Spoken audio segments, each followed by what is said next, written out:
Uh, this morning, we are joined by our respectable speaker, Dr. Sandersan Onie, or usually, I believe, called Dr. Sandy.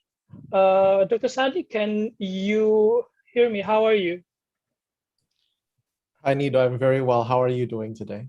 I'm good. I'm good. Thank you for joining with us today. Uh, it's so glad to meet you, even just virtually like this. All right. Maybe I will introduce you for a bit first to our audience. So, Dr. Sandy is a researcher right now at the Black Dog Institute, Australia. He received his PhD in psychology from the University of New South Wales, Sydney, Australia. He is now, I believe, doing research about suicide prevention and using machine learning, I think. And he also leads projects across Asia Pacific, including developing Indonesia's first suicide prevention strategy with the Ministry of Health and the World Health Organization, as well as working with the International Science Council to build research across Southeast Asia. His work is widely recognized and being featured in various outlets such as the Forbes, ABC, Jakarta Post, and Compass. And I also know that he is an active advocate for open science. So that is awesome. And for you, Dr. Sandy, just a little bit of background information about the session. So this morning guest lecture is attended by, well, among others, students who take the research methodology course, and also students who are doing their undergraduate research, and also those who are just about to start their research. So I believe our topic today will be very insightful and beneficial for many of us. So yeah, before we begin, I would like to inform you the rundown of the session today. So after this, Dr. Sandy will talk about current development in psychology for about 60 minutes, more or less. And then we will have a discussion session after that for maybe 30 minutes. Yeah. So without further ado, I would like to give the floor or the screen to Dr. Sandy. Please take over. Thank you so much, Nido. Saya ingin mengucapkan selamat pagi kepada semuanya. Perkenalkan, nama saya adalah Sandy. Salam kepada all the wonderful students, all the wonderful educators here. Ini adalah suatu privilege saya bisa berbagi ke Universitas Erlangga. Sedikit background, saya sempat visit UNER, kalau nggak salah tahun 2019, saya di-host oleh Mbak Amel, which has become rekan saya yang cukup dekat. And I have to say, I absolutely love Surabaya. Itu pertama kali saya ke Surabaya, and I found it very green. Jadi I absolutely love the city. Dan saat itu, one of the things that amazed me is, what's that big mall in Surabaya again? I forgot the name. Tunjungan Plaza? Iya, Tunjungan Plaza TP. And I'm very confused, soalnya saya masuk TP 6, tiba-tiba bisa munculnya di TP 3. I didn't realize everything was connected. Tapi once again, I'm very, very happy to be here today. Dan pada hari ini saya ingin berbagi sedikit tentang current developments in psychology. Sejujurnya, I thought the presentation was for 90 minutes, but I'll try to cut it down as much as I can so we have room for discussion. Dan seperti mungkin udah pada sadar, bahasa Indonesia saya itu suka terbata-bata, kurang baik. Jadi I'll switch between English dan bahasa Indonesia. Tapi kalau misalnya ada yang kurang jelas, feel free to please chat me. Ataupun kalau misalnya mungkin saya agak mandek gitu internetnya, Nido, please just let me know. Jadi saya bisa ngulangin poin sebelumnya. Baik, pada hari ini kita akan bahas current developments in psychology. And suatu hal yang ingin saya tekankan adalah psychology is developing at an extremely fast pace. Perkembangannya cepat sekali. Dan kalau kita tidak tersambung, connected to the current research, maka our interventions, our efforts, anything we do, become very quickly redundant. Karena psikologi yang kita pelajari sekarang Dengan psikologi yang saya pelajari saat saya yang ambil S1 itu udah sangat berubah. Itu udah berubahnya drastis sekali. Jadi I just want to let you know bahwa apa yang kita bicarakan pada hari ini was different than 5 years ago, even 2-3 years ago. Dan mungkin apa yang dibicarakan 2-3 years in the future itu juga akan berbeda. Jadi if we want to have impact dalam bidang psikologi, we have to keep up to date. What's the latest research? What's the latest news? What is current? Kalau kita ketinggalan, maka nanti the impact that we have, itu satu will not be effective, and we use outdated and redundant materials. Contohnya, zaman dulu, mungkin ada yang tahu bahwa dokter, ini dokter medis gitu, kalau misalnya ada orang batuk, itu dalam obat batuknya ada chloroform. Dan bagian tahu chloroform itu yang ditaruh orang, habis itu mereka pingsan. Because that's what they understood at the time. Tapi now we know better bahwa it's actually very dangerous, maka we don't do that anymore. What we don't realize seringkali di psikologi dan what we do can be quite dangerous if we're not up to date with the current research, karena perkembangannya sekali lagi cepat sekali. And so today's goals, kita akan bahas tentang recent developments in psychology yang menurut saya relevan untuk kita. Psikologi itu luas sekali. Kalau misalnya saya baca literaturnya untuk seluruh psikologi, even in the last year, mungkin saya mulai baca hari ini dan saya selesai baca 100 tahun ke depan, I don't know if I can finish. Jadi hari ini, we're gonna talk about a narrow focus untuk beberapa hal yang menurut saya relevan bagi kita di Indonesia. Today's agenda saya ingin bahas pertama technology and psychology, karena kami tahu perkembangan teknologi itu sangat cepat, dan itu juga akan mempengaruhi how we do psychology. Saya akan bahas sedikit tentang riset saya sendiri, yaitu computer vision and suicide hotspot, bagaimana kita bisa mencegah bunuh diri dengan menggunakan machine learning dan CCTV.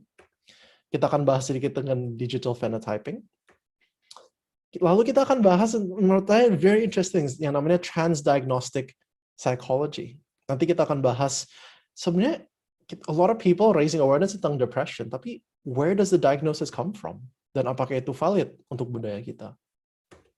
Yang ketiga, kita akan bicara dengan replicability crisis. Saya berani bilang pada hari ini that you are not a good researcher unless you fully understand replicability. Karena bagi yang udah baca filosofi tentang research, is that the cornerstone, yaitu fondasi dari penelitian adalah replicability. Dan keempat, saya akan bahas sedikit tentang psychology and mental health di Indonesia. Karena kebetulan saya terlibat, seperti ini sudah katakan, bekerjasama dengan Kementerian Kesehatan, WHO, dan berbagai organisasi lain to improve mental health dan suicide prevention di Indonesia. Saya bicarain agak cepat karena bahan saya agak banyak, maaf ya. Makanya saya bicarain agak ngebut. Number one, technology and artificial intelligence in psychology. Yang pertama adalah CCTV, computer vision for hotspots. Bagi yang belum tahu, saat ini di Australia, bunuh diri is the leading cause of death for young people between ages 15 to 44. Not second, not third. In Australia, di mana saya berada, it is the leading cause of death. Bukan penyakit, bukan masalah kesehatan, it's suicide. And then the reason kenapa seperti ini dok katakan, I'm leading the first national suicide prevention strategy karena it's such a big problem in Indonesia and elsewhere as well. Cuman di Indonesia kita saking malunya, seringkali tidak dilaporkan sebagai kejadian bunuh diri. And so, one of the things that we know is that 30% dari kejadian bunuh diri, it happens in public places. It happens outside. And ada beberapa tempat yang dikenal sebagai hotspot di mana people actually go there to die by suicide. Contohnya pernah dengar nggak? Ada the suicide forest in Japan. Itu adalah salah satu contohnya. The Golden Gate Bridge in San Francisco is another one. Di Australia ada beberapa tempat. Di Indonesia we have a few, cuman we haven't validated it with research. Cuman if 30% of suicides terjadi di hotspot di tempat tersebut, such as cliffs, train stations, parking lots, maka we can actually intervensi di hotspot tersebut untuk bisa pencegahan bunuh diri. And so, seringkali mereka menggunakan CCTV, tetapi di beberapa tempat, contohnya nih, ada satu tempat di Australia, di mana itu tempat turis, so it's a coastal cliff di pinggir laut, dan kalau misalnya orang nyebrang pagarnya, itu langsung ada alarm dikirim ke polisi, dan polisi akan intervensi. Tetapi kalau udah tunggu orang climb pagarnya sampai ada alert ke polisi seringkali that's a little bit too late. Karena unfortunately kalau orang sudah manjat pagar, sometimes they can take a long time, sometimes it's seconds. Tapi ada studi yang menunjukkan bahwa some people at these suicide hotspot they show behaviors. Ada tanda-tanda yang menunjukkan bahwa they may be in crisis. They may be in. Jadi apa itu crisis? Crisis itu adalah terminologi klinikal for people with very high suicide risk di saat itu. Dan kalau kita bisa identifikasi behavior tersebut, maka kita bisa intervensi lebih awal. Jadi nggak usah tunggu mereka manjat pagar, tapi we can do something while they're still in a safe location. Tapi the problem is, artinya we need somebody untuk memonitor CCTV 24 jam, 7 hari seminggu dong. Untuk liatin what is this person doing, what is this person doing. What if we could use artificial intelligence untuk mendeteksi behavior prior to an attempt? Jadi secara otomatis kalau misalnya CCTV ini lihat, oke, orang ini ada gerak-gerik, kayaknya orang ini ada kecenderungan mau bunuh diri, we can intervene earlier. Dan ini adalah salah satu riset utama saya. So, to design something like this, ada 4 step. Pertama, kita butuh algoritma that can identify the behaviors. Kedua, kita perlu ada list apa behavior tersebut. Ketiga, we train the algorithm to identify the behaviors. And number 4, we evaluate the behaviors. Mungkin ada beberapa yang di sini pikir, why is he talking about machine learning? Karena trust me, in terms of mental health and suicide prevention, we need technology for early detection. Dan ini adalah salah satu contoh bagaimana kita bisa menggunakan machine learning to do so. And so in this project, we developed and evaluated an algorithm yang bisa identify crisis behaviors at a coastal cliff hotspot. Step pertama, we have to create the computer algorithm. Dan memang saya itu adalah seorang psikolog, saya bisa tes statistik, tapi saya nggak bisa coding atau machine learning. Ini kita bekerja sama dengan UNSW Computer Science and Engineering. And what I want you to get from this is to realize the possibilities of what we can do in psychology. I want you to understand that there's so much technology, there's so much recent developments that we haven't even touched on yet. Nah, apa itu machine learning? Machine learning bagi saya itu seperti anak kecil. Kalau misalnya anak kecil, kalau misalnya dia jalan-jalan di hutan gitu, dia bakal tanya, itu apa? Oh, itu namanya pohon. Oke. Jadi anak itu belajar bahwa itu pohon. Itu apa? Oh, itu batu. Jadi anak itu belajar itu batu. So, we actually have to teach the machine learning algorithm, mau kita natural language processing, yaitu kita identifikasi bahasa, atau we want to identify vision. We have to say, okay, ini adalah orang. Jadi kita kasih video clip, orangnya kita kotakin, kita bilang ini orang, ini orang, ini orang. So that's what we need to do. And so the first step is it needs to detect people. And ini adalah contoh outputnya, di mana algoritma tersebut sudah bisa mendeteksi ini itu orang. The next step, kalau misalnya saya berdiri misalnya saya lagi lihat semuanya di sini ya, dan saya lihat, oh itu Nido gitu. Tapi kalau saya geser dikit, tampaknya Nido, coba Nido, move your head a little bit. Yeah, that's great. Bagi kita tahu itu tetap Nido. Tetapi, bagi machine learning algorithms, ini gambar yang baru total. Bagaimana kita mengajari computer vision algorithm bahwa it's the same person, ini adalah orang yang sama yang berjalan-jalan di scene tersebut. That's the second step. Di mana kita lihat gambarnya, algoritma tersebut sudah bisa identify, okay, mereka berjalan dalam satu grup. Itu kotak biru, dan garis hijaunya itu adalah perjalanan mereka di dalam scene, in the scene. Mengapa penting sekali kita tahu apakah mereka dalam grup atau tidak? Karena orang yang punya kecenderungan bunuh diri biasanya sendirian. Jadi kalau misalnya we actually can identify bahwa mereka di grup, we can say, okay, most likely that they're safe. Yang ketiga, dan menurut saya this is actually quite cool, gunakan CCTV, we can actually estimate their pose. Mereka gerak-geriknya, tubuhnya, posisinya seperti apa. Jadi bisa kelihatan, oh ini kakinya, ini tangannya, ini kepalanya. Dan dengan kita mengajarkan algoritma tersebut, okay, if the person is doing this pose, atau doing this action, maka itu standing, atau leaning, atau crouching gitu. Kita sudah bisa merecognize action. bagian sedang ambil catatan, that's fine. Tapi don't worry, I'll make the slides available for everyone. Nanti if you want to have a look later on. Karena I realize I'm going quite quickly. And so kita mulai bisa identifikasi orang ini sedang berdiri, orang ini sedang berjalan, orang ini sedang ngapain gitu. So that's developing the algorithm. And Commissioner, if you're interested in reading more, we just published a paper on this. The use of CCTV in suicide prevention, narrative review, and future directions. Step 2, okay, sekarang kita punya algoritma that can identify behaviors. What's next? We need to understand apa behaviors yang menandakan orang mungkin sedang dalam krisis atau punya kecenderungan bunuh diri. Jadi prosesnya itu saya sama supervisor saya, kita menonton videonya satu-satu. Dan kita thematic coding, oke, orang ini gerak-geriknya apa? What are they doing? What are they doing? Dan kita diskusi dengan other parts of the institute. Dan kita temukan ada 8 behaviors yang menandakan orang sedang dalam krisis. Yang pertama, kalau mereka di depan pagar, kan orang kalau misalnya melihat laut ya, and of course they're looking at the sea, it's something quite nice. Tapi yang kita temukan orang dalam krisis, mereka bisa bersenderan dengan pagar tersebut, tapi kepalanya diturunin. They're looking to the ground. Atau mereka crouching in front of the fence. Yang kedua, kita namakan fence shopping. Yang kita temukan adalah orang yang kesana untuk unfortunately die by suicide. Mereka seringkali udah pernah kesana, mereka udah scouting location-nya. Jadi salah satu behavior adalah mereka bolak-balik pagar, mereka cari oke, yang mana pagar yang aku bisa panjat. Itu kita namakan fence shopping. Yang ketiga, extended stay in one place, di mana mereka berdiri di satu tempat itu lama banget, nggak gerak kemana-mana. Mungkin mereka tunggu orang lain pergi dulu, baru mereka panjat pagar. Yang keempat is visible agitation, di mana they move quite a bit. Kayak resah atau gelisah gitu orangnya.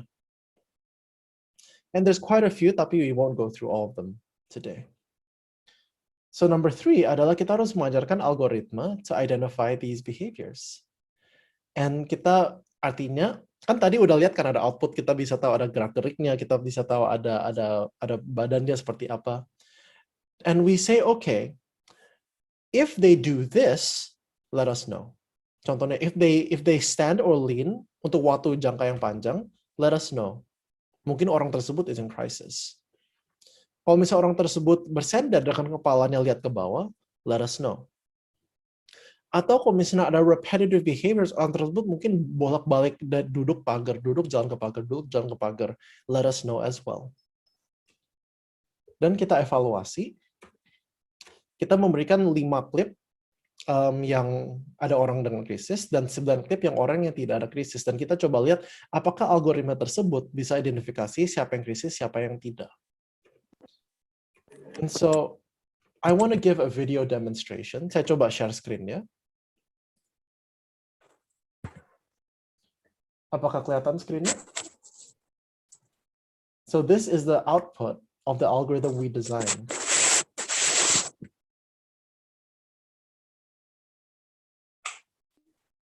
Dan ingat, kalau misalnya orang di video tersebut is leaning with their head down atau crouching, itu menandakan orang tersebut itu dalam krisis.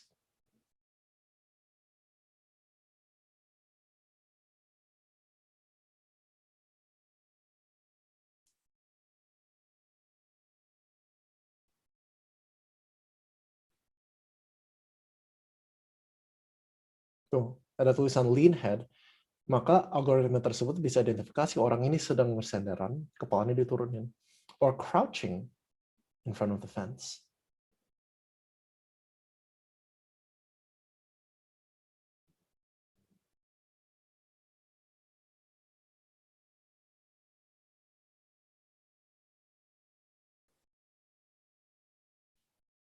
As you can see, it's not perfect.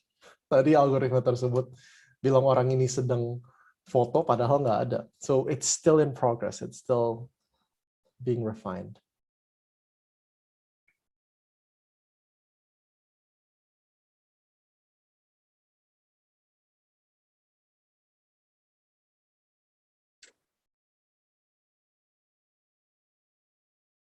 And so I wanted to open your mind and show you bahwa psychology goes beyond what we know. Even machine learning itu bisa incorporate di dalam psikologi. And so just to give you an idea of the output, dari 5 crisis clips, algoritma tersebut can correctly identify 4 of them. Dan dari non-crisis clips, the algorithm, I said that 8 of them are not in crisis. Jadi itu punya akurasi 80% to identify crisis clips, and it correctly rejects 89% of the non-crisis clips. Jadi there's a lot of work to be done, tapi there's some potential here. And so our algorithm can identify crisis behaviors at a hotspot from a key camera with high accuracy. Tapi we need to do more work and more research on this. That's the first one I want to talk about in technology. Number 2, saya ingin bicarakan tentang digital phenotyping for mental health. Ini adalah contoh lain di mana kita menggunakan teknologi to identify people's mental health. And the problem is, ada riset yang menunjukkan bahwa our treatments, contohnya cognitive behavior therapy, is getting less effective over time. Aku pas denger ini mind blown sih. The therapies we have are getting less effective over time. Then because of the large variation in mental health treatments, ada orang yang responnya baik ke cognitive behavior therapy, ada orang yang respon baiknya to mindfulness, ada orang yang respon baiknya ke schema therapy. We need to have personalized treatments. Because I think all of us know gitu bahwa ketemu psikolog, it's not time cheap or it's not financial cheap as well. So we need to make sure bahwa we're treating people with the best way we can dengan personalization. Maka digital phenotyping itu penggunaan data dari sensor dan interaksi dari HP, from our digital devices. Contohnya, ini adalah salah satu artikel. Jadi salah satu pionir dan our collaborator is John Torres from Harvard University, and he does a lot of work with this. So, apa data kita yang direcord dari sensor HP? When you wake up and when you go to sleep. Secara geografis kita jalannya kemana? What are we searching for on our phone? And how long you spend on time on certain apps on your phone? Dan ada banyak sekali itu. So, Nido, can you remind me again, yang di sini pada hari ini, is it first year, second year, or third year? I think there's sophomore students and also like final year students. Perfect. So, bagi a lot of you who've studied psychopathology, you can already begin to realize some patterns here. Contohnya, a person who's depressed, one of the clinical diagnoses is that they have sleep abnormalities, right? A person who's depressed doesn't go anywhere usually, stays at home. A person who's suicidal might search up suicide-related results. And that's only just one example. Ada banyak sekali things that we can infer from this information. Dan ini bisa combine dengan cognitive tasks. Jadi mereka menggunakan satu app, it can have cognitive tasks, bisa ada questionnaire to measure anxiety or depression. Bahkan mereka bisa mendeteksi apakah orang tersebut depresi atau enggak dengan voice recording. Dengan mereka punya nada and how they speak when they're asked to record their voice. And other voluntary measurements, other questionnaires, other surveys gitu. Contohnya, misalnya, one of the issues with a person's mental health is alcohol abuse or drug abuse, kan? Maka dari app tersebut, it can give constant reminders. Have you done this activity to help with your substance abuse? Jadi itu, if we combine it, it becomes very, very, very powerful. Dan ini adalah contoh outputnya, memang ini gambarnya kurang jelas, tapi what you can actually see is, misalnya dalam sehari bisa track orang punya anxiety itu naik turunnya seberapa. Dengan menggunakan sensor dan informasi dari HP tersebut, we can see apa event yang terjadi sebelum anxiety-nya naik. We can see if it's stepping out of the house. We can see apakah orang ini anxiety-nya mulai naik kalau nggak bisa tidur. Kita bisa lihat apakah orang ini mulai anxiety kalau mau masuk kuliah contohnya.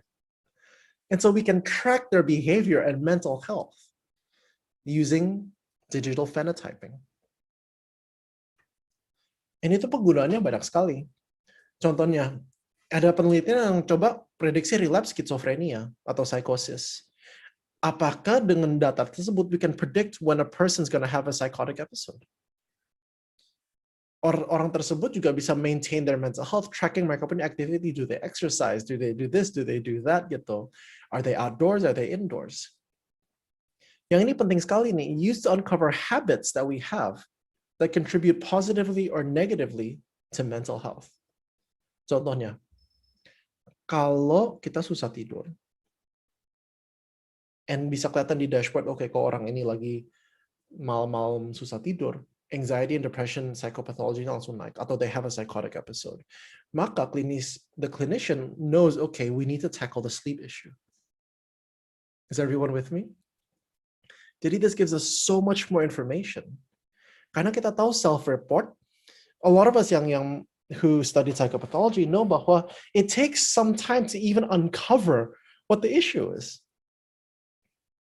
Dengan menggunakan app tersebut, it gives us a lot more information dengan lifestyle dan habits orang tersebut. Dan bagaimana itu correlate dengan kesehatan mental mereka.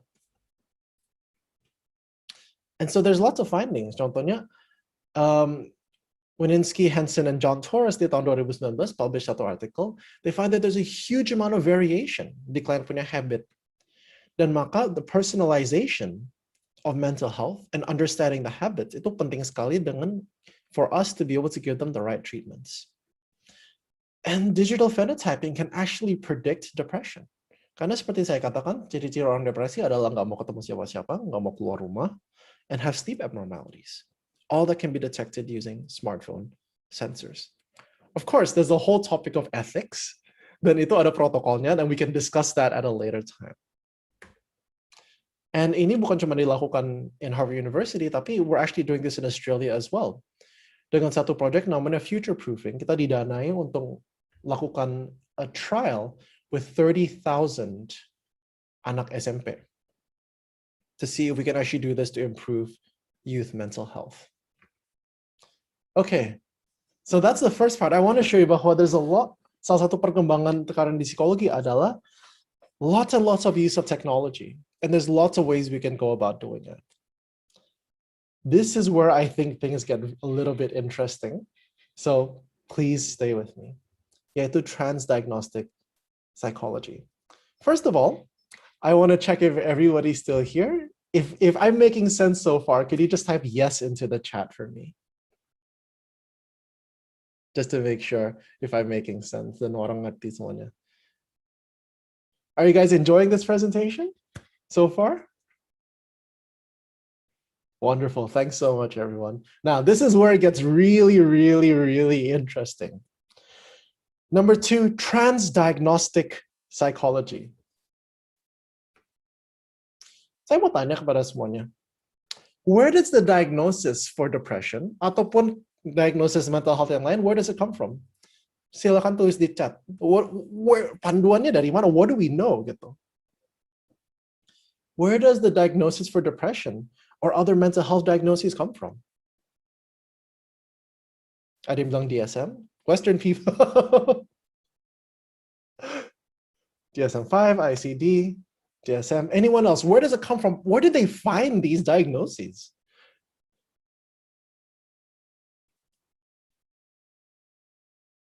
Clinical senses of the psychologist, PPDGJ, research, psychology assessment, observation of people, observation by smart people. I hope the people observing are smart, see.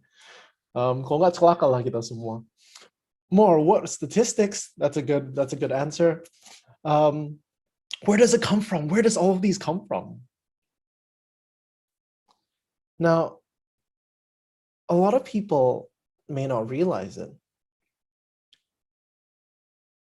but a lot of the way we understand about mental health does indeed only come from Western contexts. Bahkan itu berasal dari case study. Dan kalau kita lihat a lot of the decision making dari DSM-5, it's very US centric. And we often rely on guides such as the DSM or the ICD. Tapi there's a lot of issues with diagnoses. Contohnya, kita tahu bahwa there's significant overlap in presentation of diagnosis. Salah satu statistik yang lama adalah 60% of people with depression also have anxiety. So is it even worthwhile separating them? But if there's more overlap, then there is uniqueness. Diagnoses are not stable. Satu minggu, they could be diagnosed perfectly within the DSM criteria for one, and the next week they could fall into something else. There's poor inter-rater reliability. Misalnya ada 2-3 orang, kita interview orang yang sama. Bahkan di Indonesia, we don't have a structured clinical interview yet, from my understanding. Ini even with a structured clinical interview, seringkali people get different diagnoses. Bukan cuma overlap in presentation, often they can be treated with the same thing. And there is a lot of overlap in biopsychosocial factors contributing to these disorders. And this is mostly important. The determination of DSM and ICD is not actually based on research. It's mostly based on discussion by experts with very little cultural contextual background. Satu paper, ini saya quote, ini bukan saya ngomong ya, so don't quote me on this, even though it's recorded. Ada yang bilang bahwa the DSM determined is by a bunch of old white men sitting around a table and determining what falls into the criteria. So if there's overlap in the diagnoses, and it's overlap in how it's treated, and there's so much overlap in the psychosocial factors, and there's very little reliability for them, can we really classify them as distinct disorders?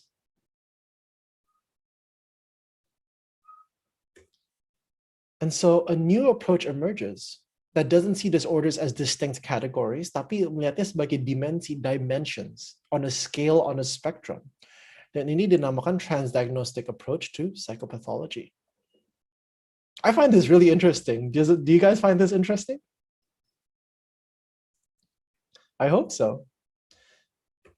And so remember bahwa if our classification system for mental health is unreliable, then everything that comes from it is flawed.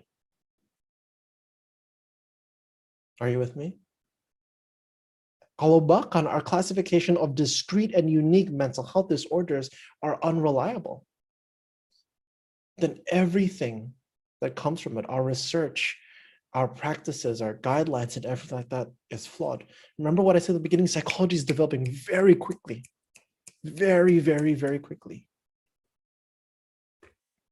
So what does this mean? According to a transdiagnostic approach, symptom itu bukan distinct manifestations dari disorder tersebut, tapi exist on a spectrum, on a dimension. Jadi bukan, okay, depresi ini simptomnya ini, anxiety ini, tapi rather a lot of the different disorders exist on a spectrum. And daripada kita mulai dengan kategori, we start with the symptoms and see how they manifest. What are the commonalities between the different symptoms? Ini ada two really good papers. Yang pertama adalah Hierarchical Taxonomy of Psychopathology atau dikenal dengan HITOP, a dimensional alternative to traditional nosologies. Nosology just means categories gitu. Dan kedua adalah Transdiagnostic Approaches to Mental Health Problems, Current Status and Future Directions. Melissa Black, the lead author for the Transdiagnostic Approaches paper, is actually my colleague, kolega saya dari Black Dog Institute. Ini saat dia sedang di Cambridge University di bawah Tim Dalglish, which is salah satu dari one of the leaders in this field. And here is an example of the high-top model. Now, I know this can be confusing. Stay with me. We'll go through it bit by bit. So, if you see over here, kelihatan nggak tulisannya atau agak buram? It's a bit blurry. Okay, that's okay. I'll read it out gitu. Jadi in this section here, you have all the different disorders. You have somatic symptom disorder, illness anxiety disorder. Thank you, Amel. Thank you for posting it. There's sexual problems. There's eating pathology, bulimia, anorexia, binge eating. There's fear, social phobia, agoraphobia, social anxiety disorder, OCD. There's distress, yaitu major depressive, dysthymia, anxiety, PTSD. Dan bagi kita, we understand these as distinct diagnoses kan. Tapi itu bisa dibagi menjadi 5 spektra atau 5 spectrums. Yang pertama adalah somatoform, what we experience in the body. Kedua adalah internalizing negative affect and internalizing negative thoughts. Yaitu sexual problems, eating pathology, fear, distress, maupun mania. Then there are thought disorders, which are characteristic of psychosis, such as schizophrenia, mood disorders, schizoid, paranoid. Dan juga externalizing, di mana the issues manifest externally, yaitu substance abuse atau antisocial behavior, sama detachment. So it's trying to re-understand all these diagnoses, karena yang kita menemukan sekarang menurut data dan riset, we can't really separate them. Bahkan penelitian saya di Indonesia, saya kerjasama dengan salah satu klinik, and the diagnoses in Indonesia don't really line up. How can it line up in our culture? Kalau di budaya mereka aja, yang tempat mereka bikin, it doesn't line up either. Are you guys with me? So we still need to understand, what are these disorders and how do they manifest? So future directions is that researchers are still trying to understand how to then create trans-diagnostic measures. Karena we know PHQ-9, Participant Health Questionnaire 9, ini baru aja. One of my papers is being reviewed. Kita translate PHQ-9, GAD-7 sama DAS-21 ke bahasa Indonesia dan kita validasi. Tapi I still use those. Tapi slowly we're going to move towards trans-diagnostic measures. Karena we're no longer measuring discrete atau unique categories. Tapi we're looking at symptoms on a spectrum. And while there's possibility, we still don't know apakah approach baru ini better fits with cultural differences. Menurut saya, it does, tapi depending on how it will develop in the future. I know we know bahwa the way we talk about mental health, the way we manifest mental health in Indonesia is different from overseas. And I just want to say something, because psychology is developing so quickly, we have to be familiar with how kita harus terbiasa dengan bagaimana how research is generated. Kalau enggak, what is going to happen is that I don't know when psychology was introduced in psychiatry in Indonesia. I know the history, tapi forget the dates. We get the knowledge then, tapi we're not updating it as fast as we need to.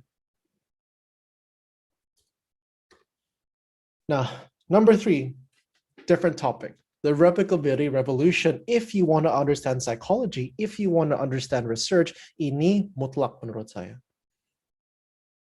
It's not optional. Ini satu hal yang mutlak. The bedrock of psychology is data and research, not opinion. Semua yang kita tahu tentang psikologi itu berdasarkan data dan riset, bukan opini orang. Mungkin awalnya dengan opini, tapi afterwards we need to validate it with research. Which is why one of the things that I tell all the classes I teach, be very careful what you learn from influencers. Karena it sounds good, tapi you don't know if it's based on data. Zaman dulu mereka pikir it sounds good that if a person has psychological problems, maka ada permasalahan dengan apa gitu with their spiritual things. Which I'm not saying that's completely wrong, tapi we need to validate things with research and data. Dan dalam riset dan data, replicability is the cornerstone of this. Contohnya, misalnya saya melakukan satu eksperimen dan satu studi di Indonesia, dan saya menemukan A. Maka, apa yang seharusnya terjadi adalah saat Nido melakukan eksperimen yang sama, he should find the same findings that I do. Itu kita namakan replicability. In 2016, they did a poll of 1,500 scientists. Dan menemukan 70% of the scientists had failed to replicate another scientist experiment. And this is across all sciences, dan psikologi juga. One of the reasons why I love UNER is because ada Mbak Amel, and she's one of the experts in Indonesia about this topic. Jadi if over 50% of our research published findings can't replicate, then what can we trust? Kita selama ini baca paper, we think they find something, kita secara nggak sadar kita langsung assume, okay, this must be the truth. This must be reality. Tapi kenyataannya over half of the psychological findings nggak bisa direplikasi. This is a very serious issue. Jadi yang udah dipublish, what is true and what isn't true anymore. And saat ini, this made us realize something was very, very wrong. Dan ini bukan cuma di psikologi. It's in medicine, it's in neuroscience, biomedical findings as well, cancer research. Can you imagine that? Jadi misalnya, I have a COVID-19 vaccine yang saya mau tes gitu. And I say, okay, it's 95% effective. And Nido does the same trial. And he finds that it's not effective at all. That's very dangerous, right? So what can we really trust in psychology and in similar sciences? And masalahnya, when we fail to replicate something, misalnya kita nggak ketemu correlation atau kita nggak ketemu apa gitu, it's very difficult to publish it. Maka isi literatur itu adalah penemuan yang positif, like they found a relationship, they found significance, they found something, tapi the other half of it, yang nggak ketemu apa-apa, itu nggak bisa dipublish. Jadi do you realize our literature does not reflect the truth? If you're with me, type yes into the chat. Am I being clear? Do you understand what I'm saying? Great. Can we really trust what we're reading? Makanya saya tekankan, you cannot. I'm going to go into this a little bit later. Makanya I supervise a number of organizations in Indonesia, termasuk Ibunda ID. One of the things I tekankan, you cannot only read research, you have to understand it. Karena half the things yang kita baca isn't real. Do you see the danger? Makanya we need to understand research inside and out. What are the causes of this? Well, publication bias, itu salah satunya, where it's easier to publish things that are positive. Number two adalah peneliti sebenarnya, you can actually fudge your results. You can actually make your results look good. Contohnya, we run 5 different studies, yang berhasil 2, ya udah kita publish 2. Dan itu masuk budaya, where budaya riset di mana it's publish or perish, kan sekarang? Where we try to publish as much as we can. Okay, kalau misalnya 5 studi, dan ini 2 berhasil, 3 nggak berhasil, ya udah kalau misalnya saya mau cepat-cepat publish, artinya saya lapor yang 2 aja. That's an example. Ini adalah salah satu contoh, di mana there's this study, and some of them found that, referees are 3 times as likely to give red cards to dark-skinned players, orang hitam dibanding orang kulit putih. Ada yang temukan bahwa, they're equally as likely. Ada yang temukan they're more likely to give cards to orang yang kulit hitam. Yeah, Amel mentioned, I'm so sorry to reveal that social psychology is the worst offender when it comes to replicability crisis. And ada yang menemukan bahwa referees give more red cards ke orang yang kulit hitam. Do you want to know the trick? Do you want to know the twist? Ini semua penemuan ini tuh pakai dataset yang sama. Tergantung bagaimana cara analisisnya. Isn't that crazy? They found findings ada significant finding bahwa yes, mereka jauh lebih banyak kasih kartu merah dalam bola kepada orang kulit hitam dibanding orang kulit putih sampai there's no difference. Ini datasetnya yang sama. So the authors, they gave the same data set to all these different labs dan dianalisisnya dengan cara yang beda. Ini data yang sama. Cuman cari cara analisisnya yang beda. So what I can do is that, kan remember, it's easier to publish kalau penemuannya positif. I can have the same data, I can analyze it 10 different ways. Dan saya bisa publish yang menunjukkan efek yang paling besar. Are you with me? Ini adalah contoh researcher degrees of freedom, the freedom that researchers have yang bisa disalahgunakan. Ini adalah satu contoh lain. Ini adalah research yang dilakukan oleh David Shanks. Dan what they did is mereka melakukan meta-analysis. Kita selama ini belajar bahwa the height, the ultimate pinnacle of evidence is meta-analysis, right? Itu analisis dari what we have in the literature. Tapi keep in mind, kalau it's easier to publish positive findings, maka efek yang kita temukan might be inflated, lebih besar dari sesungguhnya. Di studi tersebut, mereka melakukan meta-analysis dari all the published literature. Then they did about 10 replications, I think, of their own. 8 studies dengan 1.600 partisipan. Coba replicate these effects. Nah, what they found is that risk-taking and spending behavior cara orang pakai duit can be triggered by sexual cues. Misalnya in advertising, if there's overtly sexual cues, people tend to spend, I think, a bit more money kalau nggak salah. And so the authors did a meta-analysis. Ingat, this is the pinnacle, the height of evidence. Dan dibandingin dengan mereka punya replikasi sendiri yang unbiased. So this is the original findings. Dan mereka menemukan efek yang cukup besar. Kalau nggak salah di sekitar sini, 0.7. That's a very large effect bagi yang kita untuk belajar statistik. That's something that's massive. Does anyone want to guess the effect size of the studies that they replicated that were unbiased? Coba, pick a number between 1 and 0. Guess the effect size of the replications that they did. Ingat, ini literaturnya. This is the meta-analysis. Dan mereka coba bandingin dengan mereka lakukan sendiri. Does anybody want to venture a guess? From 0 to 1, what is the true effect size yang unbiased? Ada yang berani tebak? Less than 0.5? That's a good guess. Anyone else? 0.03? 0.3? Anyone else? 0.1?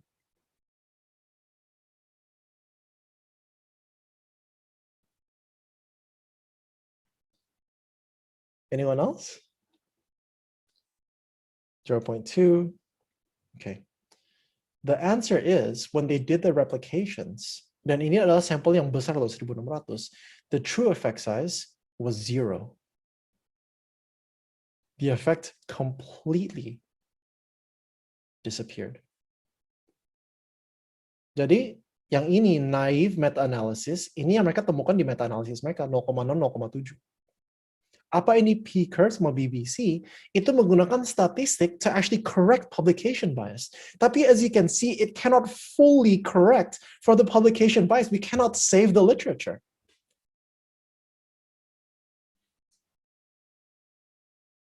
Do you understand how big of a problem this is?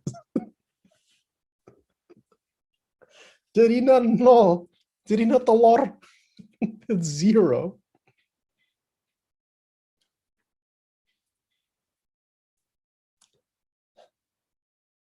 And this results in an unusable literature. And especially negara kita di Indonesia. Saya kan tinggal di Australia, jadi selama tahun kemarin saya nggak bisa pulang ke Indonesia. And I went back to Indonesia. And what do I see? I see poverty is getting worse. I see our country, it's suffering gitu. And I weep when I see that.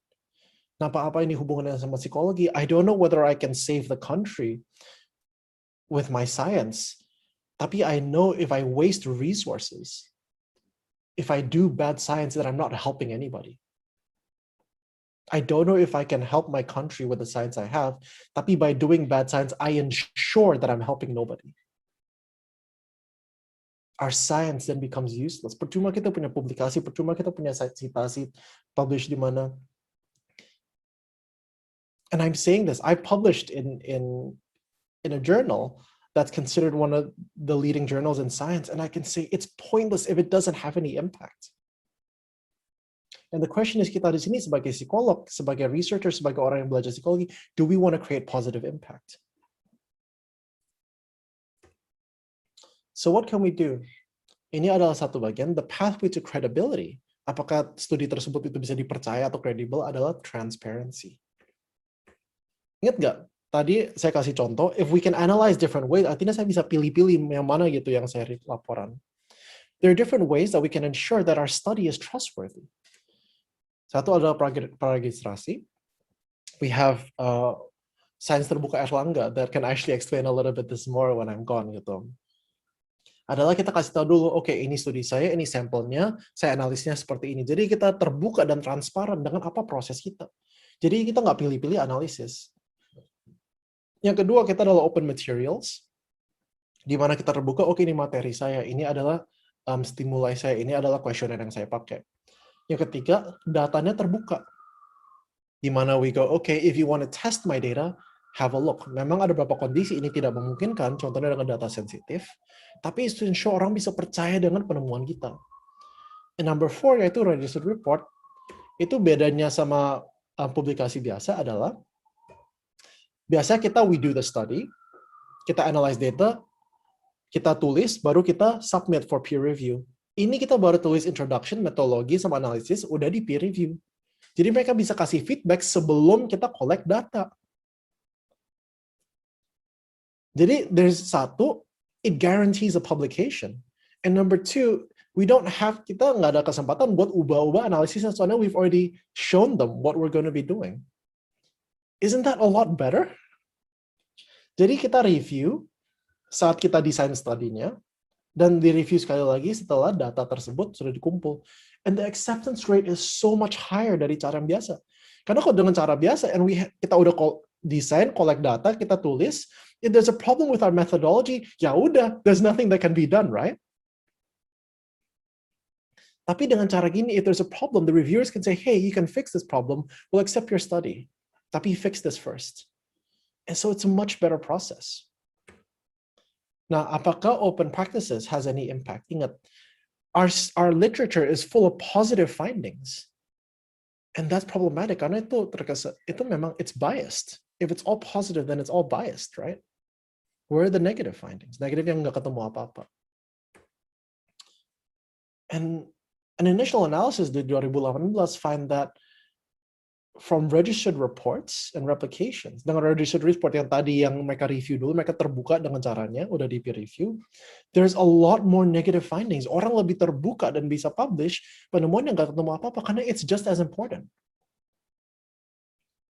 In our context, finding that a COVID-19 vaccine is effective is just as important as finding out when it's not effective, right? Again, please refer to the chat where Mbak Amel has posted a really, really interesting article there.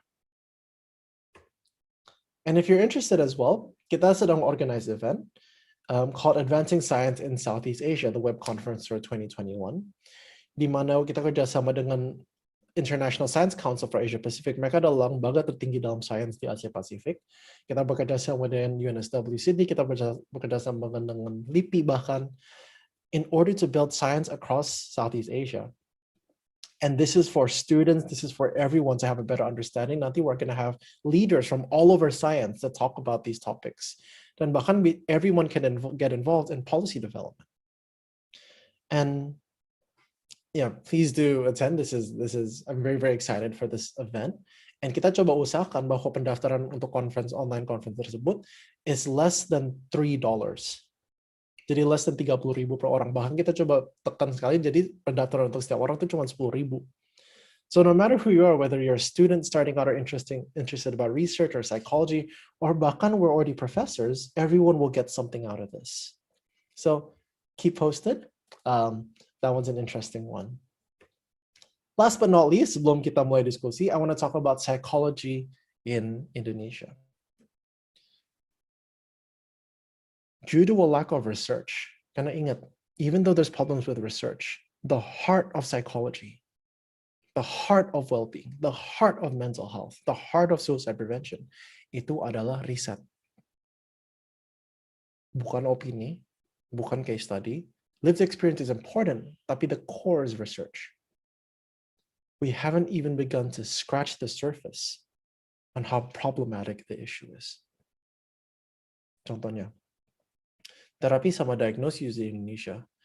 Di sini, coba, how many people here, okay, never mind. The number one therapy used in all of Indonesia is cognitive behavior therapy. Tahu gak?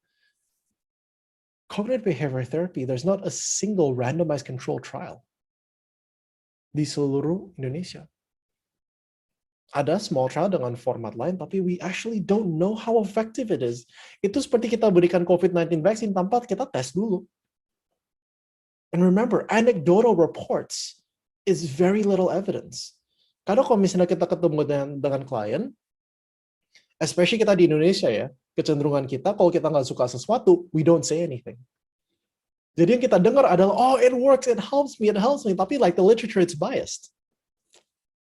So that's why we need research, karena it's more objective than anecdotal reporting. And a lot of other therapies, not only CBT, tapi a lot of other therapies have also not been tested. Kita cuma jiplak from a Western context into what we do now, what we do here now. And as I mentioned, the awal in transdiagnostic psychology, DSM and ICD was developed in Western context, and we have very little evidence that it actually generalizes in the same Indonesian population. We're trying to fit people into categories that may not even exist. And as I mentioned, even for their populations, it's not reliable. Number two, karena problem tersebut, because we don't have proper diagnosis and we don't know how effective the therapies, the leaders, yeah, in Indonesian mental health, they're trying to provide new ways of therapy, online counseling, giving more access to counselors, online therapies, and that sort of thing. Tapi it's not going to solve the issue because we don't know whether the therapies work. I'm not saying that we shouldn't see a counselor. I'm not saying we shouldn't see a therapist. Go for it. Itu menurut saya membantu. Tapi we don't actually have the data to know how effective it actually is. And a lot of focus in Indonesian mental health is delivery and availability of intervention, right? Bagaimana kita memberikan akses kesehatan mental bagi seluruh masyarakat? Good, that's great. Tapi kita memberikan akses ke apa? What interventions? What diagnoses? And the problem is, and I'll talk about this in a bit, bahwa ekosistem Indonesia itu dipimpin not by what is data-driven, tapi what is popular. By NGOs, by nonprofits, by organizations yang misalnya muncul di berita. And as Nido said, I've been in the news as well. So I can clearly say this, just because a person has a lot of Instagram followers, atau they appear in the news, atau what the media calls them, it doesn't make them a credible source. The heart of psychology is research. And ada digital triage, ada EAP, ada making psychologists available at health center. It's not going to solve the underlying issue. And there's evidence showing that even in a Western context, the therapies are losing effectiveness over time. Can we really solve the national mental health crisis like this? And as I mentioned, the therapies and approaches used in Indonesia have not been well studied and rely on anecdotal reporting. Saya tahu pembahasan ini cukup berat, tapi I know that UNER is one of the best psychology universities in Indonesia, jadi saya berani bawain ini.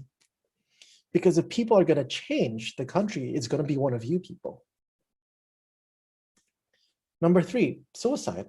We don't fully understand the causes and risk factors for suicide in Indonesia. Penelitian dan effort kita suicide in Indonesia is non-existent.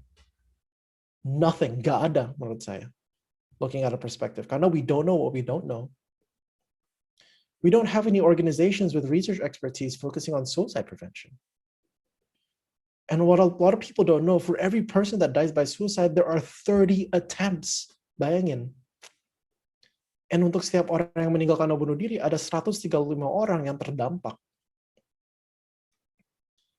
And as I mentioned before, there are these suicide hotspots. 30% of the suicides occur there. We don't even know di Indonesia hotspotnya di mana, let alone how to intervene at them. That's one of the things. And crisis management is a specialized skill that our clinical training isn't focused on yet. Nanti September saya akan bawakan training buat IPK Jakarta. So we can really bolster our ability to do crisis management. Number 4, kita banyak banget bicara tentang stigma di Indonesia, right? We know ada kasus pasung, we know stigma, we talk about it a lot. Cuman we don't understand the underlying stigma that leads to behavior such as pasung in the first place. Then bahkan there are different types of stigma: public stigma, self-stigma, help-seeking stigma. So we talk about stigma a lot, but we don't really understand it. And number 5, a big one, is we don't yet see the full effects of COVID-19 on mental health. And ada riset by Jane Perkins, kolega kami di University of Melbourne, menunjukkan bahwa suicide remained the same or decreased during COVID-19, but its effects might actually emerge later. Depression has tripled di beberapa population. Dan kita perlu siap-siap for the wave that's going to come afterwards. So if you're a little bit scared, then you should be, because I'm scared as well. So what's causing this issue? Ada banyak tapi ini menurut saya. As I mentioned, the basis for everything we know in psychology adalah riset dan data. Meskipun it's flawed, it's better than anecdotal reporting. Dan kita nggak punya a mental health ecosystem yang sehat. Apa itu maksud saya dengan mental health ecosystem? Yang pertama, ada bagian activist service provider sama NGO. Itu penting sekali. Ada research and development, yaitu universities, research institutions, dan ada policy makers. Ada banyak peranan lain, tapi ini 3 yang menurut saya that's key. And we interact. And so activist service providers and NGO do the community engagement. Research and development has expertise and knowledge. Policymakers implement systems. They make decisions gitu. And the problem is that people are not doing their roles properly. What I see now, itu ada beberapa aktivis, service providers sama NGO, they're trying to move into research and development and policymakers without the expertise to actually do so. Tapi karena we're a culture that's driven by influence yang di-highlight, malah activists, service providers, and NGO, dan bukan research and development yang sebenarnya kita perlu banget. Are you with me? It's problematic when we're trying to implement things we don't even understand. And so people turn to the activist, service provider, NGO, and influencers for expertise when they should be going to the researchers. That's why I'm passionate about research. Karena kita nggak mungkin bisa solve kesehatan mental without good research. It doesn't matter how much mental health is highlighted di berita. It doesn't matter how many talk shows people appear in. It doesn't matter how many followers people have. If we don't have strong research, we will not solve the problem. Ya malahan we all talk about it, but everybody's still depressed. And so here's generalizability and quality of information. Opini paling bawah. Lived experience of mental health and suicide nomor 2. Ketiga, ini adalah using research. Activists, NGOs, and foundations, they use research, but they cannot generate it because they're not trained. And last but not least, this is all of you. You learn to create research.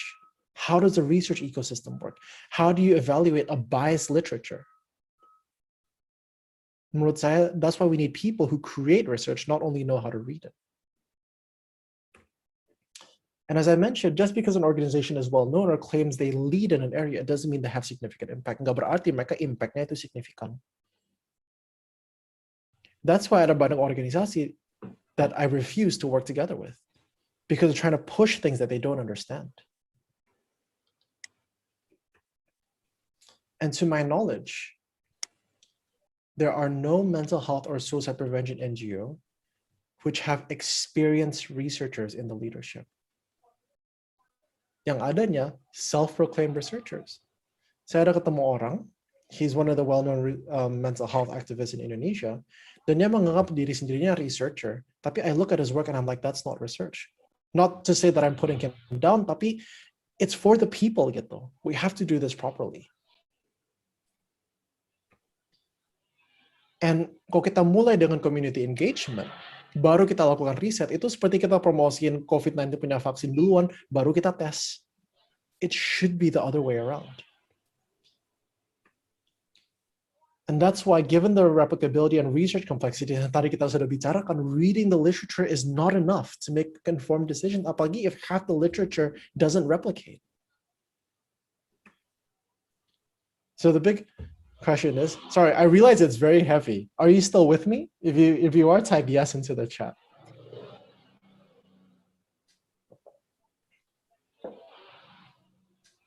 That's good to hear. All right, stay with me, guys. Just a few more minutes. I know it's heavy, tapi we need to realize the problem before we can solve it. So what can we do for the country? Support organizations that actually have researchers involved. Make sure mereka di-train dengan satu bidang. Jangan mereka belajarnya one area of psychology and now they're well known for another. No, they need to be trained. Can I remember, we don't know what we don't know. No matter how much the media highlights them, look at their credentials, look at their publications, look at the work that they're doing, talk to them. Do they understand what they're talking about? My experience chatting to a lot of the leaders in Indonesian mental health is that a lot of them don't actually know what they don't know. But they feel like they're leaders because that's what social media and mainstream media tells them. Do your research on each organization and the expertise of the people involved. And you can volunteer with them, help out. So I want to just quickly touch on some of the work I'm doing in Indonesia. Seperti sudah saya sempat katakan, I'm working on a national suicide prevention strategy. Saya mendirikan satu yayasan namanya Emotional Health for All, and we're working on several national projects termasuk membantu the emergency line 119. Tapi other organizations, they start with the following on social media. We're not doing that. We're focusing on the national research efforts, and then later we'll think about that when we need to. Kita kerjasama dengan WHO, HIMSI, Kementerian sama IPK for this. And why is this unique and important? I know we're going to consult stakeholders from a wider range of industry. Dari research infrastructure, bahkan dari expert panel kita, Mbak Amel is one of them, karena she's one of the experts in all of Indonesia on research practices. Kita konsultasi, kita bicara dengan jurnal, para jurnal, how do people publish gitu? Can we publish the suicide prevention findings? Teknologi, apa teknologi baru kita bisa lakukan bisa gunakan di Indonesia? And the thing is, this is exciting bit. Nanti we're going to open a survey for the entire population, even for you here, to have your say in the national suicide prevention strategy. Dan apa yang kita lakukan, kita akan kumpulkan data, and we will make it freely available to everyone here, to the universities, to the government, to the NGOs, to use and to do research. Ingat gak tadi kita bicarakan registered reports? Salah satu plan saya adalah kerjasama dengan Jurnal Indonesia, and you can actually submit registered reports to these journals and publish using the data that we've given you. So we want to jumpstart the suicide prevention research di Indonesia dengan etika yang benar. Ada beberapa organisasi yang melakukan suicide prevention research, teman, they haven't gone through an ethics process. Dan itu bahaya sekali, especially dalam topik pencegahan bunuh diri. Another thing that we're using Google Ads for suicide prevention. Di mana kalau kita search bagaimana cara bunuh diri, bukan ada hotline, malah keluarnya forum aneh kadang-kadang. And unfortunately, that's happening in Indonesia. Jadi kita lakukan satu proyek di mana we're putting Google Ads, and this is going to be launched in 1 or 2 months. And we're developing landing pages website for individuals searching for suicide-related terms. Then using Google mechanisms, we can actually target geographic locations, age, and gender. Jadi mereka mendapatkan landing page and ad yang memang paling engaging bagi mereka sendiri. This is an example of the Emotional Health for All website. Selama ini we don't have a website and social media presence because we don't need that for national projects. Cuman sekarang aja we want to be able to provide resources. Nanti we'll have questionnaires and resources you can assess yourself, you can develop a self-care plan. Tapi this is going to be on the landing page. This is confidential, jadi nanti bagi yang rekam, we need to cut this off. Tapi this is a video that we're developing on a landing page. Dan karena kita bisa target geografis, di setiap daerah kita pakai bahasa yang berbeda. Keep in mind, this is still a draft, this is still raw, masih perlu editing, dan lagunya masih ada watermarknya. Tapi I want you to have a look.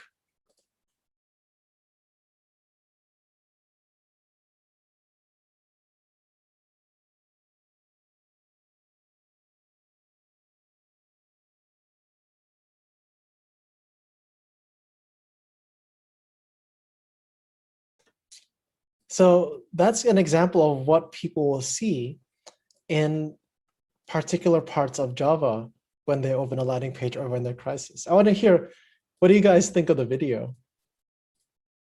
You can just type into the chat if you have any thoughts. Personally, I don't speak Javanese, but one of the things that we want to do is that every person, our goal for this project is that every person in Indonesia, if they're searching up suicide-related terms, they'll be met with a video in their regional dialect. Kita sudah develop bahasa Inggris, bahasa Indonesia, bahasa Jawa. We're currently developing different parts of Jawa, actually. And then we are also developing bahasa Palembang as well. So you can imagine, karena at the moment, if a person suffers suicide-related terms, we don't have any validated landing pages. So we're making it that every person is going to have access to this video, which will help calm them down. Dan kita kerjasama dengan IPK, Ikatan Psikolog Klinis, to be able to have their database so they can find a psychologist close to them. Bahkan kalau misalnya ada yang pernah dengar safety planning, they'll be able to fill out a safety plan that can keep them safe. They can keep themselves safe and then submit it to their email and an email of a friend or therapist. So that's what we're actually doing right now. So in summary, mental health is of extremely high importance for ourselves in the country. We need to be able to be responsible for our mental health through various methods, and we need to contribute to the country's mental health as well. So as closing, saya ingin tekankan sekali lagi, we don't know what we don't know. We don't know what we don't know. Dan saya sebagai orang Indonesia, saya bisa katakan bahwa psikologi Indonesia, terutama dalam kesehatan mental and suicide prevention, are at risk of collapsing. Karena it all becomes about showing, it all becomes about pride, it all becomes about who has the most followers. It all becomes about siapa yang prestige. And so it all becomes about who gets the highlight and the spotlight in the media, not about expertise or research. And finally, last but not least, if you're interested and you want to get involved in any of these projects, including the National Suicide Prevention Strategy, including building science in Southeast Asia, or including yang video Mas Aji tadi, building a website that actually has resources for people in ways that have never been done before in Indonesia, please do let me know. We need everyone to work together for this to work. And so thank you very much. This is my email, my Twitter, or my Instagram if you want to get involved. And it's a huge pleasure untuk hari ini bisa bicara ke Universitas Erlangga Psikologi. Thank you, everyone. Thank you, Dr. Sandy. That was a very eye-opening talk. I think everyone is agreeing with me. Okay, now we are having our Q&A session. So if you have any question, please just write it down on the chat box, or you can also raise your hand, or just let me know if you want to unmute yourself. And if you are joining with us on YouTube, you can also write down your question on the chat box. Actually, we already have some questions coming in. So the first question is from Melania. I think she wrote it in Bahasa. So the question is, terkait awal kecenderungan bunuh diri di Australia, apakah telah ada penelitian akar masalah yang sama atau seragam dengan latar belakang yang berbeda? Sementara kesehatan mental untuk wilayah dunia maupun dunia tidak ada format dasar yang pasti untuk intervensi. Namun kondisi Indonesia dengan adanya organisasi psikologi wilayah, setidaknya intervensi kesehatan mental minimal sudah mulai dimulai dengan latar belakang akar rumput berdasarkan landasan teori dan teknologi dikawinkan dengan konteks lokal untuk metode yang tepat. Dalam dunia pendidikan, muatan lokal telah sedikit menyebatani hal ini. So optimis lah, good luck. Jadi I think the question is actually, is there a research, is there a study in Australia which unearthing the core problem of suicide, which might apply to different cultural backgrounds? Yep, thank you for the question, Melania. Jadi, sepengetahuan saya, there's a lot of research yang trying to understand risk factors of suicide. So that we know there's more suicide saat ada permasalahan finansial. We know there's a lot of suicide when people are lonely gitu. Dari sana itu ada beberapa models of suicide. Contohnya the IPV model. Saya lupa what it stands for sebentar ya.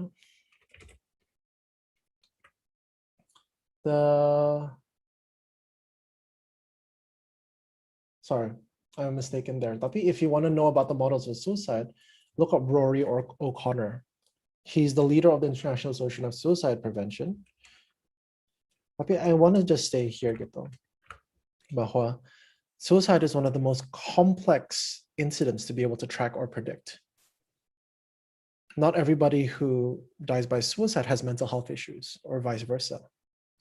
Jadi sampai sekarang, there's no absolute way of predicting apakah orang tersebut is actually going to die by suicide. We have risk factors, tapi penemuannya sedikit inconsistent. And I'll be honest, because I know I'm amongst other researchers and other educators. Well, the research is very messy. Sekarang where there's a lot of research that's trying to use machine learning to try to understand what the factors are, there has been a little bit of cross-cultural work, tapi not that much.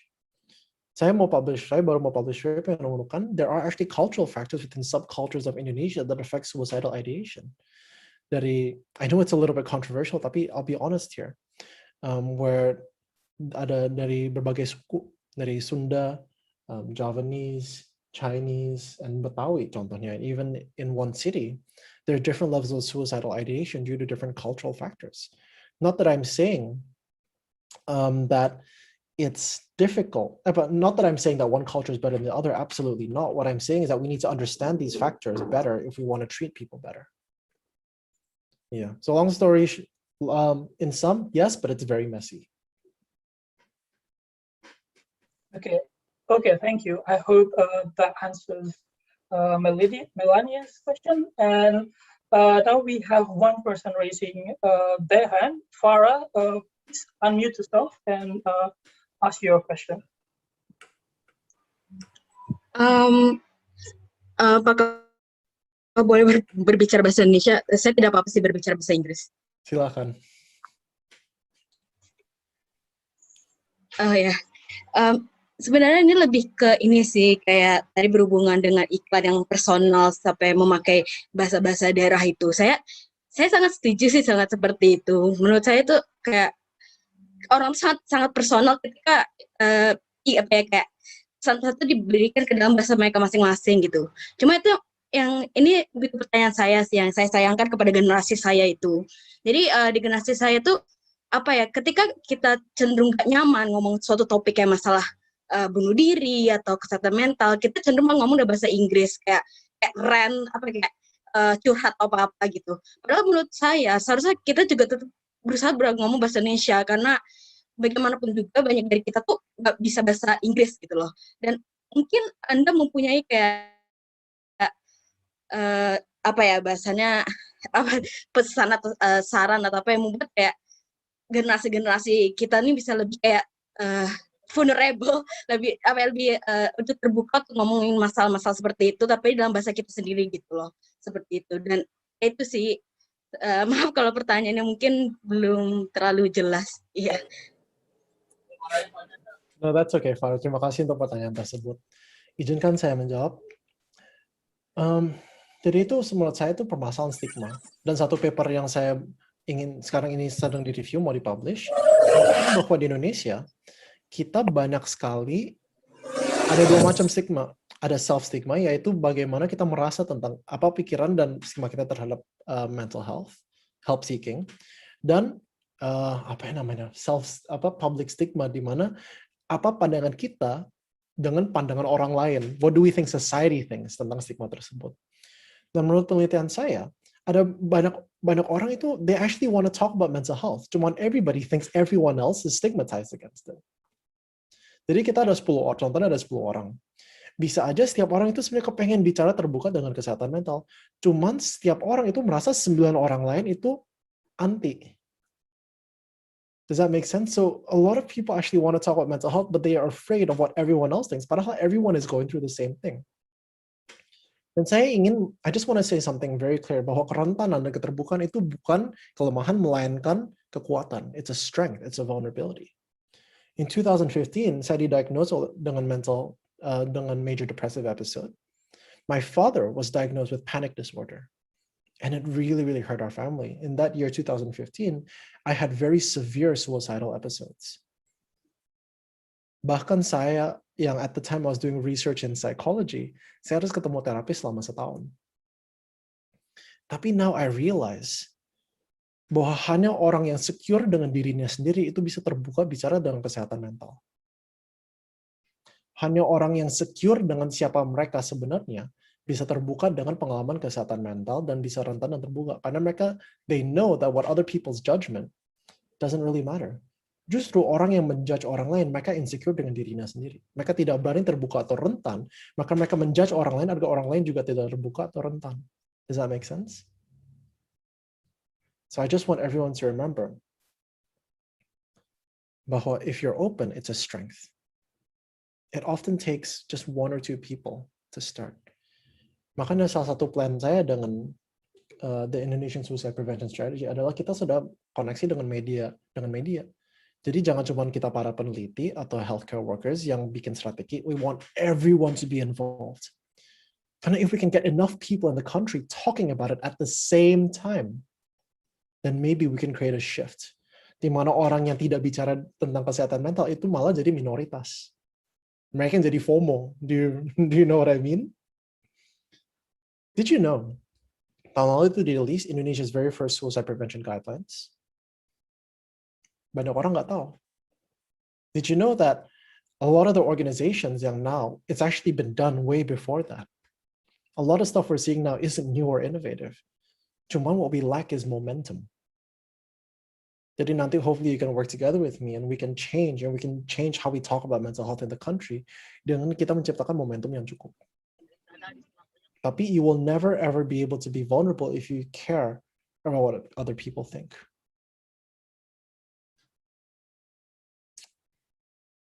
If you're secure, ingat orang yang menjudge orang lain adalah orang insecure. If you're secure with who you are, then you'll share whatever and you know that you're not weak. Ya, menurut saya seperti itu sih, Farah. Semoga menjawab. Terima kasih jawabannya. Saya merasa terharu gitu. Kayak kata-katanya itu sangat-sangat memotivasi gitu.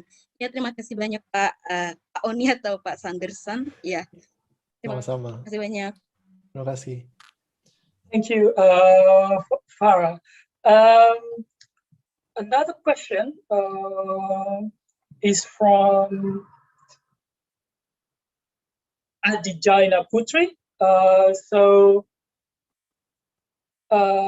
Let me read out her question. Saya mahasiswa S1 dan baru-baru ini mengetahui tentang penelitian yang konstruknya adalah psikologi, tetapi bidang keilmuan yang mendalaminya kebanyakan justru dari teknologi. Saya masih belum terbayang seperti apa dinamika konkret dari kombinasi teknologi dan psikologi ini. Bayangan saya, kombinasi tersebut dilakukan untuk mengukur efek fisik dan efek psikologis dari suatu konstruk yang terjadi pada seseorang. Jadi pertanyaannya adalah, apakah Dr. Sandi bisa menjelaskan kembali dinamika kombinasi psikologi dan teknologi ini? So I think the question is, how can we actually mash the technology and psychology together in a more practical sense? Yeah. That's a great question, sih. And jawaban saya adalah, as far as your imagination goes. We have a lot of different examples now. Kita pakai natural language processing, di mana orang bisa cari orang punya social media posts, bahkan untuk melihat apakah orangnya depresi atau tidak. Bahkan ada teknologi yang melihat, kalau misalnya saya video gini dengan cara saya duduk, dengan cara saya bicara, can detect whether I have depression or not. Ada teknologi yang menggunakan yang, as I mentioned, computer vision atau natural language processing untuk mendeteksi apakah a person has issues or not. So as far as you can imagine, bahkan ini menarik kali nih, in the future proofing trial yang menggunakan digital phenotyping, untuk 30.000 anak, tahu gak mereka disuruh ngapain intervensinya? Main game RPG fantasy. They play this fantasy game gitu, kayak namanya Spark X, itu di-develop di New Zealand, di mana itu kayak mereka jadi prajurit terus lawan naga and that sort of things, tapi CBT is embedded within it. Luar biasa nggak? Saya mau aja terapinya main game. As in, I would love that. And so it's limited by our imagination. Cuman number one, we have to remember why are we doing this? Fokusnya apa? Jangan kita pakai teknologi cuman sekedar mau pakai teknologinya apa. It's not the end goal. We have to know what the end goal is. Number two, kita harus dipimpin oleh etika yang baik, ethics. One of the biggest issues I have with mental health in Indonesia is that karena banyak dipimpin oleh NGO, non-profit sama yayasan atau organisasi, is that they do research without ethics. Saya sempat bicara sama rekan saya di HIMSI, rekan Mbak Amel juga, to see apakah kita bisa membuat asosiasi yang is an umbrella association for all the non-profits, mental health non-profits in Indonesia, where we can not only give them access to mental health research and latest research and findings, but we can also govern the existing practices that are there. So just to reiterate, penggunaan teknologi, dinamikanya as far as your imagination. Number one, make sure what the purpose is. Jangan kita asal pakai teknologi just for the sake of it. Tapi number two, we have to know what the ethics are surrounding that. Apa privacy datanya segala, karena that's a very major issue. Ya, demikian itu. Okay, thank you. Yeah. So I see that several questions are similar to the previous questions. So I will go to a question by Ma'amel, actually. So, Mas Sandi, as far as I understand, open science community disagrees on so many things, and the debate is currently shifting.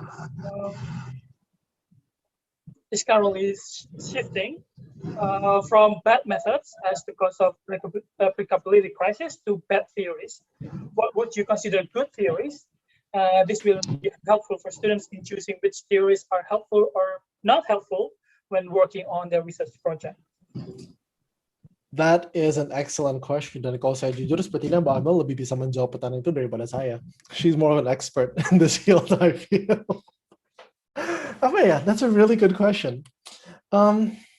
So on the first point, I think you're right, bahwa a lot of the focus now adalah bad theories, bukan bad methods. Menurut saya, it's both. We have to make sure we cover everyone and everything when it comes to improving science. Number two, apa contoh dari good theories? It's very difficult karena memang dari beberapa bidang psikologi, terutama social and experimental psychology, we still don't know what good theories are. And to be honest, I don't think I can give a short answer that's satisfying. So if everyone has to discuss like this, please consult the expert. Tapi my advice is if you want to start a research project, replicate it first. See if it works. That's the first thing you should be doing. Because you cannot have good theories without having replicable findings. And good theories itu luas sekali. Bahkan satu kolega saya di UNSW namanya Chris Donkin.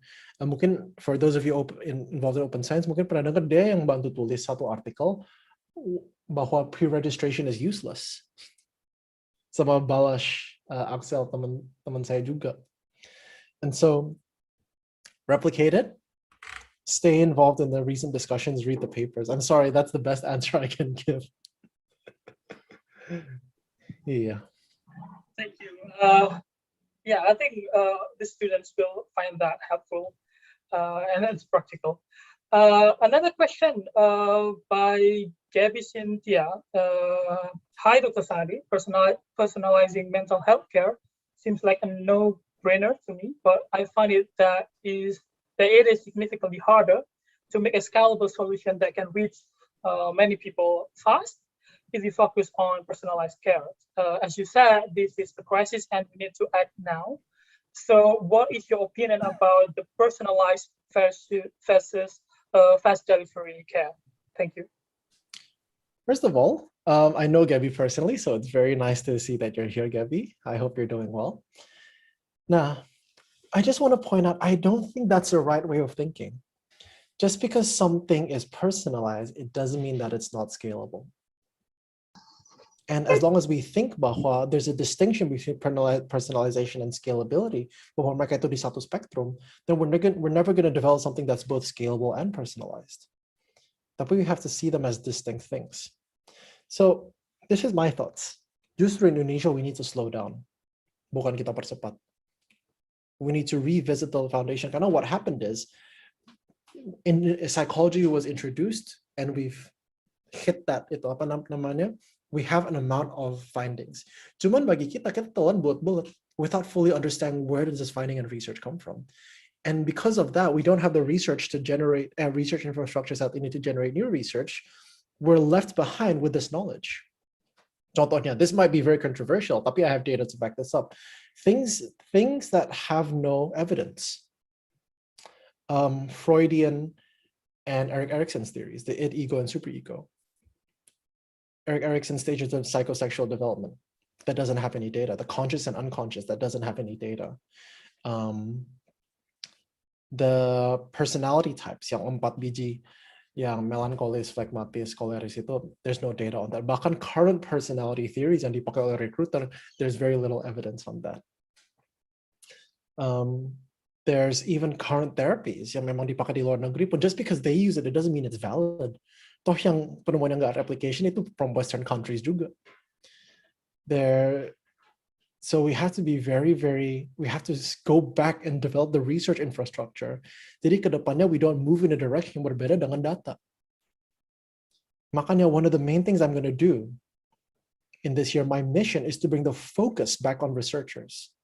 Not on nonprofits, not on PT, not on these influencers, tapi on researchers in Indonesia. Karena we have amazing researchers. Cuman malah they go to these people who have very little expertise for opinion. Jadi memang we need to act fast. Tapi bukan berarti we step ahead. Menurut saya we need to build the foundation quickly. We need to keep going at it. We need to develop good research practices more than anything else. Bahkan kalau saya bilang, if UNER wants to develop the research, you can be one of the first universities in Indonesia that practice transparency practices agar tidak terjadi replicability issues yang terjadi everywhere else globally. Bahkan professors at Harvard are torn down for their research. Contohnya power posing. Mungkin ada yang pernah dengar tentang power posing. Then if we have like a good pose, daripada kita bongkok, we have less stress. There's no data on that. So if you want to develop, and I'm talking to the entire faculty, make open practices mandatory, and you will stand out from a university, not only in Indonesia, but worldwide. As a university, that's findings can be trustworthy. Yeah. So I realize I went around a bit, Gabi, tapi I don't think those two are distinct. But we need to develop the foundation first, and then we can begin thinking about these interventions. In my opinion, there are many, many, many personalized and scalable mental health care. Tapi we cannot think about it if we're not connected to the existing research that's available. So that's the step we need to take first. Seperti itu. Thank you for the answer. I hope that answers Gabby's question. I think we have time for one more question. Question from Ruth Anastasia. Hello, Dr. Onie. About the organization or NGOs that is less about the research, how would we go about around it? I have heard some organization that is like that's like that, but I don't know many practical ways to promote change that we can do right now. So, yeah. So I know this is going to sound a little bit strange, tapi do research on who the founder is. Mereka jangan, misalnya, if you see them, look at their research history, look at their training history. Kalau misalnya mereka ditrain dalam bidang psikologi satu bagian, it doesn't mean they understand all of psychology. Jadi, say if they were trained in one area of psychology and they're working in another, say forensic, or they were trained in forensic or health, but now they specialize and lead in mental health or suicide prevention, be a little bit suspicious. Karena remember, kalau kita aja yang bagi peneliti, we don't fully understand the research that's happening, apalagi media. So you cannot necessarily trust the media when it comes to research expertise. We have to be the ones, the researchers, the students, the learners, the educators, to be able to filter these things. To create positive change, very simply, satu, if you see influencers and you don't know whether you can trust them, be very careful about promoting them. Ada memang yang bagus, tapi if all they've got is experiences, then sometimes that's not enough to help people. It's weird karena orang yang pernah ngalamin depresi, they feel they can treat other people that have depression, yet orang yang pernah kanker, they don't feel that they can replace a cancer doctor, where they're both just as complex. And number 3, if you want to create practical change, come work with me. I know that sounds a little bit weird, tapi the reason I say that is because I hold myself and my team to a very high standard. Makanya kita nggak bakal, we're not going to do things that are itu. It doesn't mean that I don't trust other people, tapi I know the work that I do, I put my name on it because it's my quality, my assurance of quality. And so that's how we're going to create change. And we already have the funding for it, so might as well join in. Yeah, seperti itu. Well, thank you for the answer and also the invitation to collaborate with Sandy if any one of you are interested in joining one of his projects. Okay, I think that is the end of our Q&A session. And before we close this morning session, I would like to ask you, Sandy, if you want to give like a yeah, okay, sorry for that. So I would like to ask you if you have like a short conclusive remark or recommendation that you or advice or some take-home message that you can give to our students or even researchers in Asia in general. Yep, of course.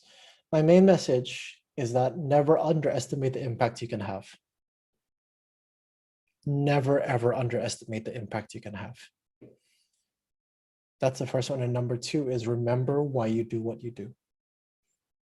The reason kenapa bagi saya the mental health scene in Indonesia is so toxic, karena it becomes about fame. It becomes about prestige. People get into the news, into newspapers, whereas they have no idea what they're actually talking about. Remember why you're doing what you do. Bagi saya, I didn't think I would survive 2015 because of my suicidal episodes. Bagi saya, I shouldn't be alive. And so for me, I remember, I do what I do because I want to save other people the same way that I was saved. So remember that everyone can have impact. And number 2, don't forget why you're doing what you're doing. Saya tahu it seems like it's very difficult to make impact. Tapi percaya, Bamil and I, we work together.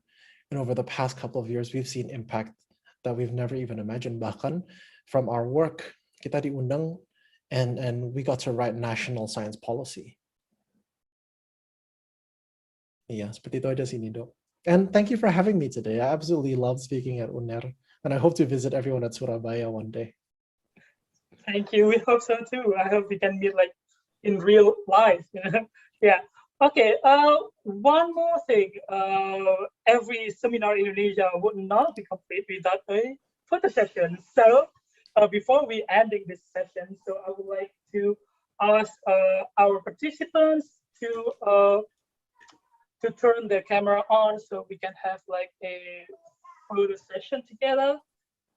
Please turn on your camera so you can take some screenshots. Anyway, please don't be shy to turn on your camera. All right. Okay. I guess I will start. Wait a minute.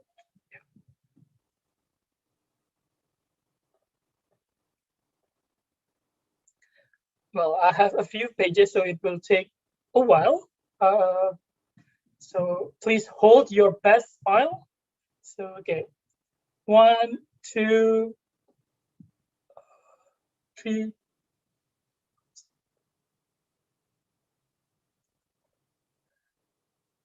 Excellent.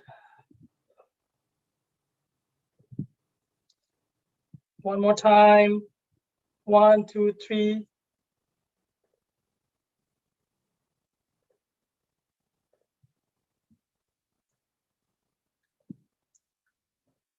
All right.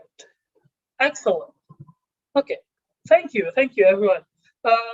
So yeah, thank you for Dr. Sandy for a very insightful presentation. I think insightful is an understatement. So thank you again, and then also thank you for Faculty of Psychology for the opportunity so that we can all meet virtually today.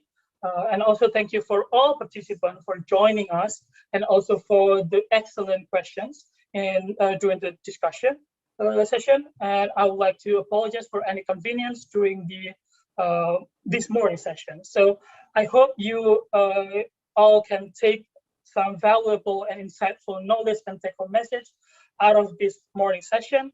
And please stay healthy, please stay safe. Hope to see you all soon in another opportunity. Thank you, everyone. Good afternoon.